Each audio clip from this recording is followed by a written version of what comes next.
সোনাকে ঠাটিয়ে চড় মেরে বাবার বিয়ে দেওয়ার স্বাদ মিটিয়ে দিল লাবণ্য। হ্যাঁ বন্ধুরা, আমরা এমনটাই দেখতে পাব অনুরাগের ছোঁয়ার ধারাবাহিকের আগামী পর্বগুলোতে। দীপা জ্বলে আছে জানতে পেয়ে লাবণ্য সেখানে ছুটে আসে এবং বড়লয়া ঠিক করে দীপাকে জেল থেকে বের করে। দীপার চোখে জল মুছে দিয়ে লাবণ্য দীপাকে নিয়ে সূর্যের বাড়িতে যায়। সূর্যর সামনে হাজির হয়। দীপা আর সূর্যকে এক করে দেয় লাবণ্য এবং নতুন করে তাদের জীবনটা গুছিয়ে নেওয়ার কথা বলে। ঠিক তখনই সেখানে সোনা এসে হাজির হয়। বাবা আর মাকে দেখে প্রচণ্ড ক্ষেপে যায় সোনা আর চিৎকার করে বলে, না দিদিভাই, মা আমাদের জীবনে থাকবে না। ওই মহিলা আমাদের কেউ হয় না, তাই আমি চারুর সাথে আমার বাবার বিয়ে দিব। চারুইয়া আমাদের সবকিছু, ওই মহিলা নয়। এই মহিলা শুধু সবকিছু শেষ করতে জানে। ওই মহিলা আমাকে মারতে চেয়েছিল।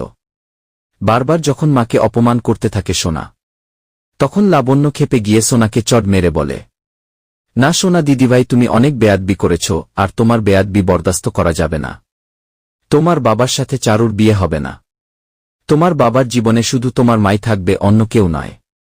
তো বন্ধুরা, তোমরা এটা চাও তো যে এভাবেই সোনাকে ঠাটিয়ে চড় মেরে বাবার বিয়ে দেওয়ার স্বাদ গুছিয়ে দেয় লাবণ্য। এই ছিল অনুরাগের ছোঁয়ার আজকের পর্ব।